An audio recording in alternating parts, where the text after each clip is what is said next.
Good morning, everyone. My name is Paul Greenberg. I'm a psychology faculty member at the University of Arizona Global Campus at UAGC. Dr. Lisa Smith is our co-chair for this session. We're pleased to welcome you to this care-based strategy for supporting faculty in managing disruptive student behaviors with Drs. Yvonne Lozano and Teresa Couric, sponsored by the College of Arts and Sciences and facilitated by the UAGC Department of Behavioral Sciences. We hope you enjoy this session. Some of you know our presenters, so please feel free to use the chat to join me in welcoming them.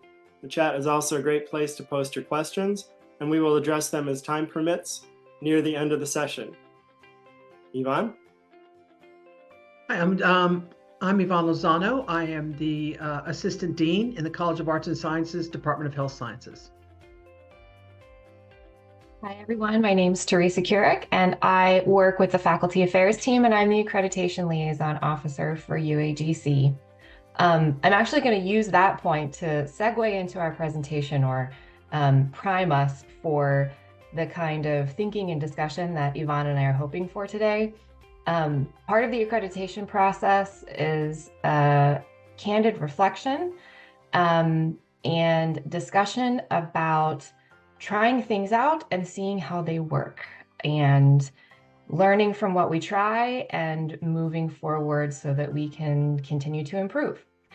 Yvonne and I are essentially bringing a proposal to everyone today of something that we can try out. And so we're hopeful for your candid reflection on this topic, and we're excited for your feedback and to share with you. Yvonne, you want to go take it? As Teresa and I started to work on this presentation and think about the proposal that she's discussing, one of the issues that we focused on and centered on, obviously, were students' disruptive behaviors and the resolution of those behaviors, not only for the student, but also for the faculty member as well, and having to look at ways in which the faculty can be supported, the ways in which the student can be supported, and that it doesn't become a he or she situation, that it becomes something that we all work together as one. And this involves bringing a lot of different departments together. But often we find that in looking at these, embracing the culture of care pillars, sometimes the resolution can be very taxing, not only for the students, but the faculty and all the staff that are involved. And also a study that we looked at also mentions the emotional needs for recognition and power that can come from all sides of the picture. And please take that lightly until we move until the rest of this presentation as well. And so how can we begin to have discussions as a university, as a community, to support both that need and the conflict resolution as well, and that need being the recognition and power. So let me go to the next slide. Thanks, Yvonne. So as Yvonne mentioned, the shared need among all of us, our adult students, our colleagues in the faculty and staff body, to be recognized for our agency, for our intellect, for our emotions is very real. But that also results in some conflicts between our expectations of every situation we encounter in the classroom and the reality of the situation in which we are teaching. Research in faculty and student relationships, civil discourse on campus, and the like lays out some examples of this dissonance between expectation and reality in contemporary higher education, where we know both we as faculty and staff and our students are experiencing far more external pressures than perhaps we have in the past. Often faculty and staff expect adult students to already know how to self-regulate their behavior. But experience and research in the field has shown that many students in higher education, even students coming to us as adults, already working, already having families, already operating in higher order interpersonal relationships, don't necessarily, excuse me, don't necessarily possess the skills that support that self-regulation. We can't accept that as a given. And this is true especially as institutions aim to accept students from all backgrounds and experiences. On top of that, we have this diversity in experience coming to our classrooms that's butting up against a still existing legacy conception that the classroom is professor-centric. Research is showing that these professor-centric classroom management tactics often aren't effective with the contemporary student population.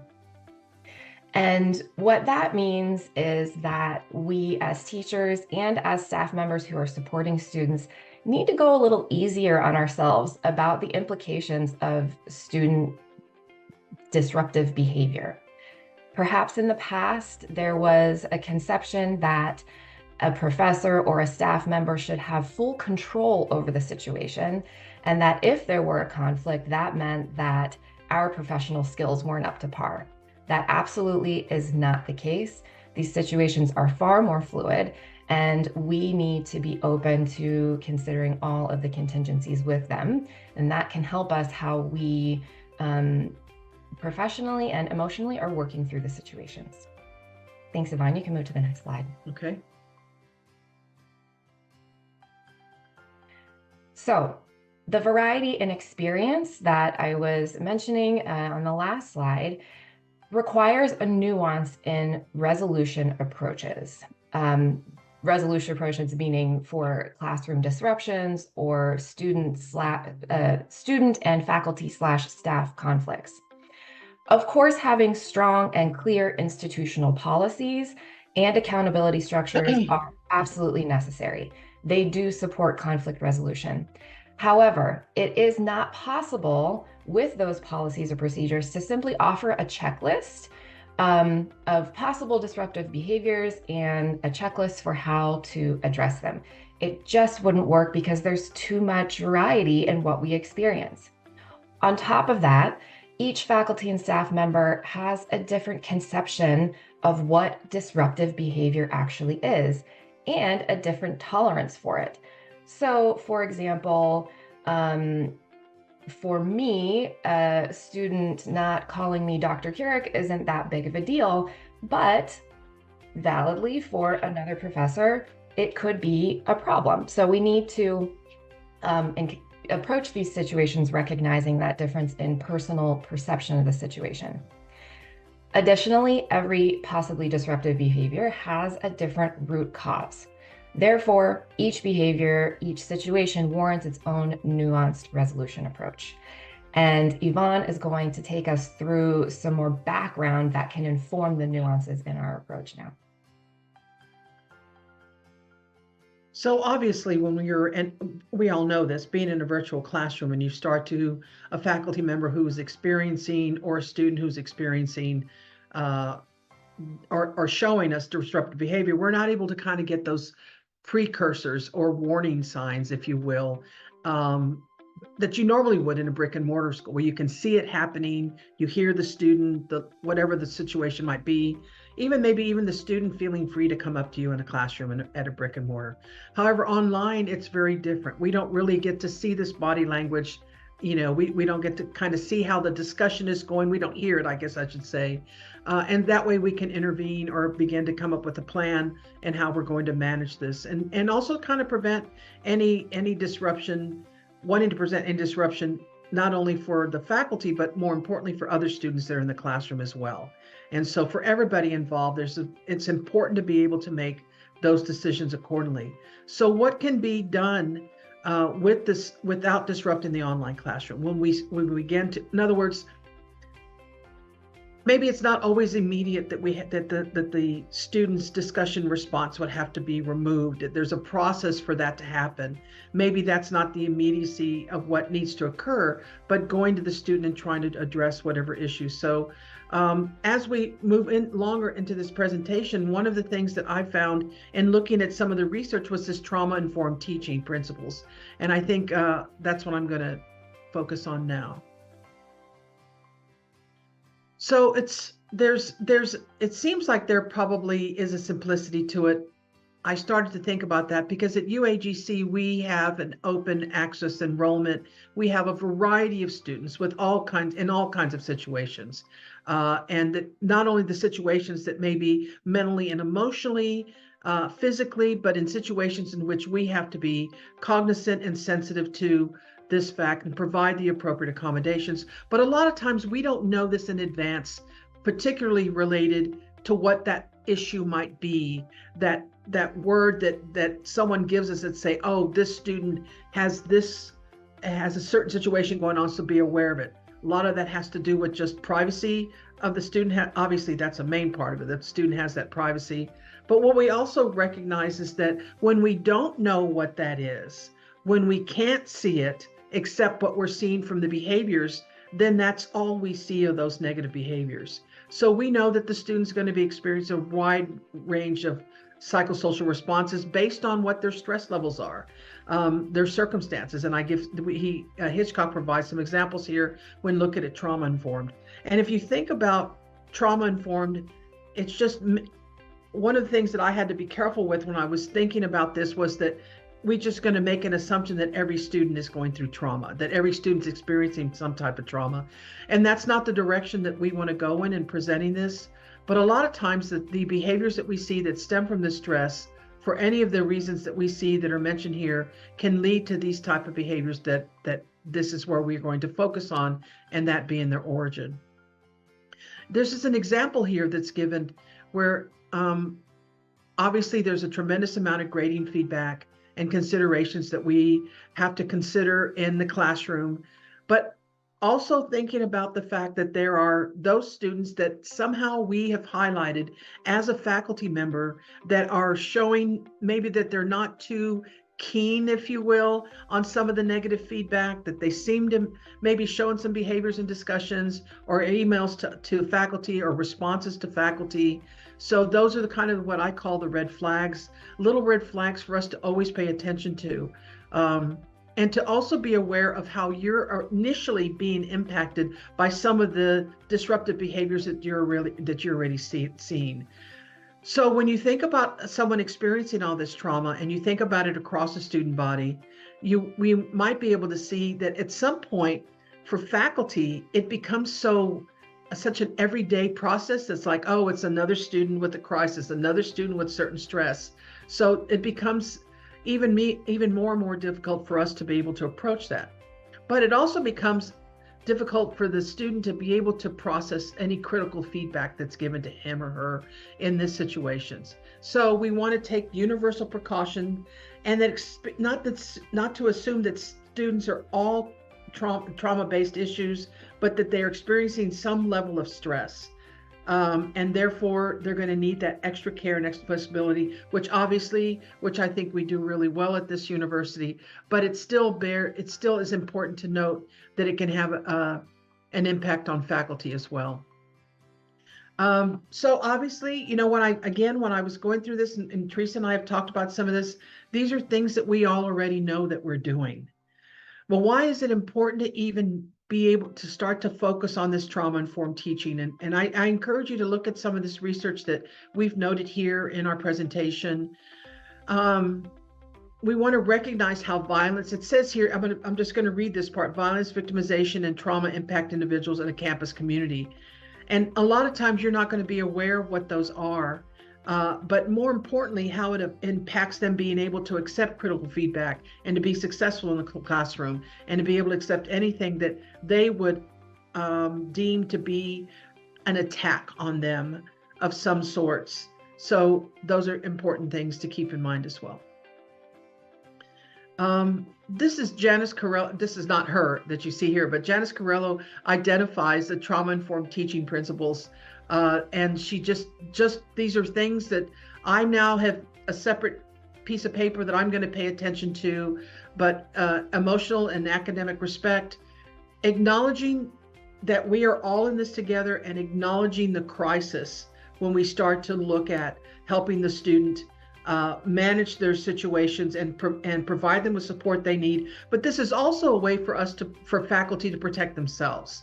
to keeping these things in mind, being trustworthy and transparent, providing connection, collaborating, empowering the student, the voice that we use in writing, any of the what mentions here, cultural, historical, and gender contexts, help us to faculty to be able to provide some level of compassion for people that are having diverse experiences. And one of my favorites is the resiliency and the growth and the change. And because that resiliency and growth and change is throughout one's career, especially in all careers, but it's particularly in the field of academia as well, being able to change with the different types of students we have, the different experiences they're having, and the different experiences and the changes that faculty are going through as well. So these two statements just summarize, they summarize the points that Yvonne has been making about the considerations that trauma-informed teaching principles bring to mind for us. It is the baseline, the North Star that we can use to head off conflicts on the front end and also to resolve any that crop up. Patiently conveying concern, having a caring response, showed empathy, visible empathy, are tried and true methods for disarming students who might be upset or impacted in some way by some classroom experience. However, Yvonne, if you can move over to the next slide, please. Regardless of how clearly we know this North Star and how intentionally we aim to leverage it in our day-to-day interactions with students, it's really hard to do this alone. All of the impacts that our students might be facing outside of the classroom that affect how they respond to our feedback or to their peers also impact us in our lives as well. That means that we have our own considerations in the context of our lives and experiences when dealing with or when acknowledging how challenging student situations make us feel and how they impact our capacity to resolve them. This is very clear in research that was done by Dobmeier-Moran. This group of scholars surveyed a significant faculty pool at a community college. So faculty who are working regularly with a similar student body to UAGC. And these faculty indicated that the most concerning disruptive behaviors from students were ones that made the faculty feel that their credibility was being questioned or damaged somehow. And I think that this goes back to the earlier point that Yvonne and I brought up about the changing evolving the legacy conception of the professorial role. At the end of the day, we're all trying very intentionally to care for our students, to help our students. And so, frankly, it hurts when someone is implying that we're not doing that or not doing a good enough job. Also, we're working within this legacy conception of what being a professor is, i.e. having full control over your classroom. And that's butting up against the fact that classrooms are more of communities now, more of co-constructing knowledge versus professor-centric. And so it's hard to acknowledge that a classroom situation does not necessarily mean that something wrong has happened in the classroom. Rather, it's an opportunity for reflection. And so with all of this in mind, these faculty that were surveyed indicated that their primary support need is just developing confidence in having a difficult conversation about the behavior, in doing the reflecting, in doing the disarming. And with that in mind, and going back to 3 of the trauma-informed teaching approaches that Yvonne just showed, specifically acknowledgement and respect, collaboration and mutuality and resilience, we are proposing via the UAGC Faculty Council an ad hoc faculty classroom management support committee that consists of both faculty peers and staff.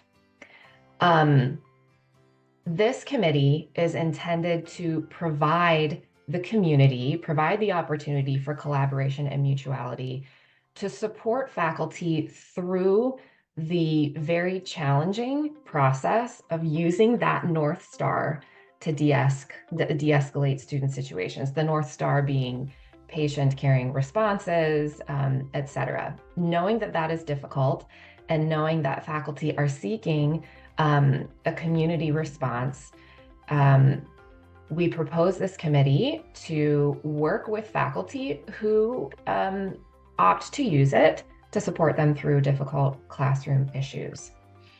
I definitely want Yvonne to talk through this as well, but I want to call out, I'm going to post in the chat a feedback form that we would love to hear from you in. So you can share your thoughts about the potential of this committee, potential roadblocks, recommendations for the types of roles at the institution who should be in it. And we're going to be using this to move forward. Yvonne? Now, I would just like to add that the process that many have gone through already, when these discussions were initiated, and hearing from faculty and obviously some of the experiences that they were having in the classroom with disruptive students, and the impact that it was having on the faculty, both emotionally and mentally, and just can be very tiring with a disruptive student. And so the Faculty Council and its subcommittee, the Faculty Wellness Committee, Faculty Affairs, and I think there's a culture of care faculty-focused group as well. We came together and started to discuss what some of our options were. And one of the things that was really important is that we didn't want to be siloed. We wanted to get everybody that we could that would be willing to be a part of this to help us to develop this ad hoc committee. And so this is some of the support that you're looking at now. And so the Faculty Wellness Committee, which is made up of faculty, have come together and are having input, and will have additional input in what this is going to look like. And this is for all faculty, full-time faculty, associate faculty that are having an experience. It could be something that happened one time and you just want to talk to someone about it, or you just need some direction, or outside of what you're seeing inside of the classroom. I think that also plays itself well. So we're going to ask the next steps here for the Faculty Wellness Subcommittee to draft and charter and structure the workflow of this Faculty Classroom Management Support Group, and then seek academic affairs leadership approval. Working as a shared governance, this is what we do, and this is how we support doing so. And we're kind of throwing the date of May out there for this pilot. Of course, this is always flexible can be for a million reasons, but the pilot committee, this committee will have its first meeting in May of 2024, May 1st of 2024, or sometime in May. Anything else you want to add to that, Teresa? I just want to acknowledge Cal's question in the chat and the Q&A, because that is a fantastic example of a challenge that this group collectively could help discuss, reflect on, and advise on steps to resolve. Because experiences like that in the classroom are a continuum, right? You can model productive discourse behaviors for students. You can talk with a student individually about how to execute those productive behaviors in the discussion, so that a discussion about a controversial topic is informative and enlightening versus an attack. And you might see an improvement one day and then the behavior goes back the next day, and it's just kind of a back and forth. But this group could help any faculty member think through the types of approaches that they could take to resolve the issue. And at the very least say, wow, that's challenging. We've been there before. We hear you, we feel you. Let's try this. Let us know how it goes. Come back and talk about it, and we'll try again. A big thank you to Drs. Yvonne Lozano and Teresa Kurek for their time and insights on these crucial topics. This concludes our care-based strategy for supporting faculty and managing disruptive student behaviors. Thank you to all of our viewers for joining us. We hope you found the conversation inspiring. On behalf of the Department of Behavioral Sciences and the University of Arizona Global Campus, thank you, and please have a great rest of your day. We posted the next sessions in the chat for your benefit.